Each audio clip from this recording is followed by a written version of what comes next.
अब आपको सीधा लिए चलते हैं पंजाब के फिरोजपुर में, जहां पर सीएम भजनलाल शर्मा पहुंचे हैं, जहां पर चुनावी सभा को संबोधित कर रहे हैं। राणा गुरमीत सिंह सोढ़ी जी दूसरी जगह सभा कर रहे हैं, संपर्क में हैं। इस मौके पर इस लोकसभा के प्रवासी प्रभारी हमारे राजस्थान के पूर्व मंत्री भाई सुरेंद्र सिंह जी सोढ़ी साहब और आपकी बिल्कुल लगी हुई राजस्थान की विधानसभा सादरपुर से विधायक भाई गुरमीत जी बराड़ साहब, पूर्व विधायक राम कुमार जी गोयल साहब, गंगानगर के पूर्व सांसद शंकर जी पन्नू साहब, यहाँ के जिला अध्यक्ष काका कंबोज जी, लोकसभा के समन्वयक विष्णु भगवान डेलू जी और यहाँ की जो प्रत्याशी जो अभी उनका उद्बोधन सुना, ऐसी हमारी बहन श्रीमती वंदना सागवान जी, अखिल भारतीय विश्नोई महासभा के अध्यक्ष भाई देवेंद्र मुड़िया जी, जिला अध्यक्ष कुमार समाज के श्री गंगाधर मलेठिया जी, विधानसभा के समन्वयक सुबेद वर्मा जी, पूर्व एमएलए बलबीर सिंह जी लूथरा साहब, राष्ट्रीय कार्यकारिणी के सदस्य धनपति सहवाग, राणा संधू जी, हमारे राजस्थान से आए डॉक्टर ब्रजमोहन जी एवं मेरे सामने बैठे सभी मेरे पूजाइयों बुजुर्गों, नौजवान दोस्तों, मेरी माता बहनों, मैं सबसे पहले आप सभी को नमन करता हूं, वंदन करता हूं, आप सभी का अभिनंदन करता हूं कि आप देख रहे हो जिस तरह से गर्मी है, गर्मी में आप सभी लोग इतनी बड़ी संख्या में आए हैं। सबसे पहले मैं आप सभी को बहुत बहुत बधाई और साधुवाद देना चाहता हूं। यह सूरवीरों की धरती है, यह अन्नदाताओं की धरती है, जो धरती मां का सीना चीर करके अन्न उत्पादन करते हैं, अन्न उत्पादन करते हैं। इस पंजाब की धरती को अन्न का करबला भी कहते हैं या दूध का करबला भी कहते हैं।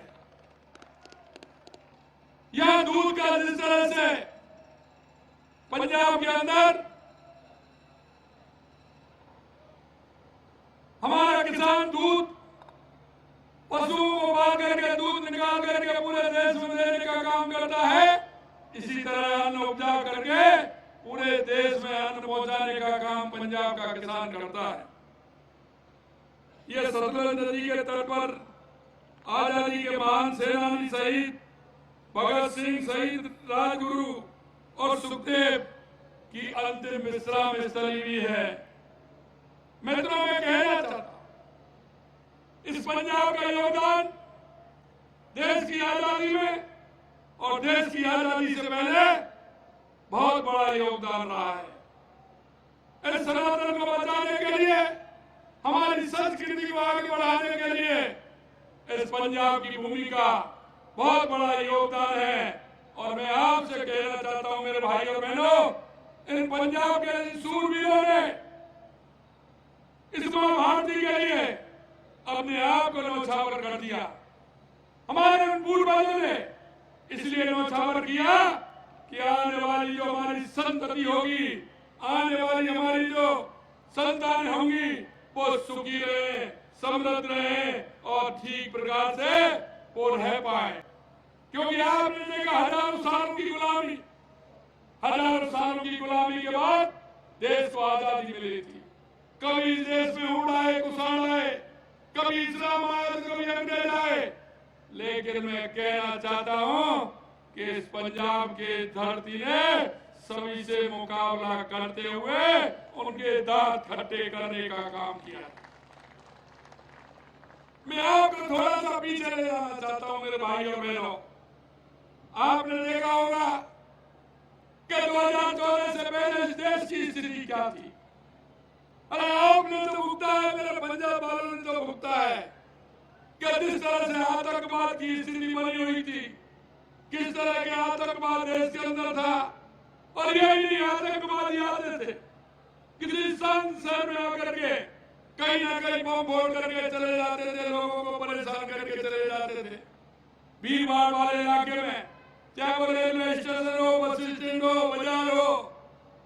लेकिन मैं आपसे कहना चाहता हूं मेरे भाई और बहनों, 2014 के बाद कहीं आतंकी दिखे क्या आपको? कहीं पूरे देश में आतंकी दिखे क्या?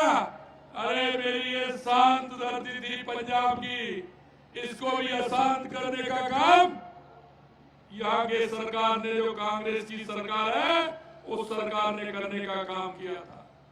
आपने देखा होगा, आपने 2014 से पहले इस देश के अंदर भ्रष्टाचार भी देखे होंगे। क्या कितने बड़े भ्रष्टाचार होते थे? एक भ्रष्टाचार होता था, उसके बाद दूसरा भ्रष्टाचार उससे बड़ा होता था, तीसरा भ्रष्टाचार उससे भी बड़ा होता था, और चौथा भ्रष्टाचार भी उससे बड़ा होता था। क्या स्थिति बन गई थी? अरे हमारे उन पूर्वजों ने देश की आजादी के लिए अपने आप को आहूत कर दिया। क्या आतंकवाद, भ्रष्टाचार और नक्सलवाद के लिए किया था क्या? मैं आपसे यही पूछना चाहता हूं मेरे भाई और बहनों, 2014 के बाद क्या आपको भ्रष्टाचार, नक्सलवाद, आतंकवाद नजर आया क्या?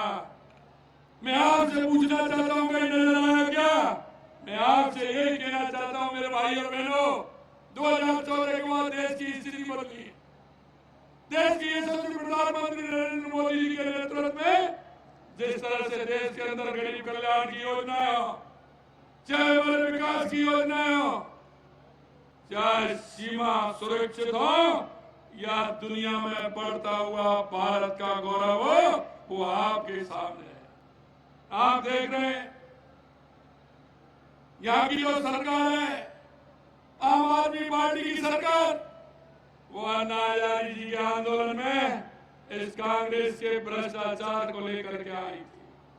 उन्होंने भ्रष्टाचार मिटाने की कसम खाई थी रामलीला मैदान के अंदर। आप देख रहे हैं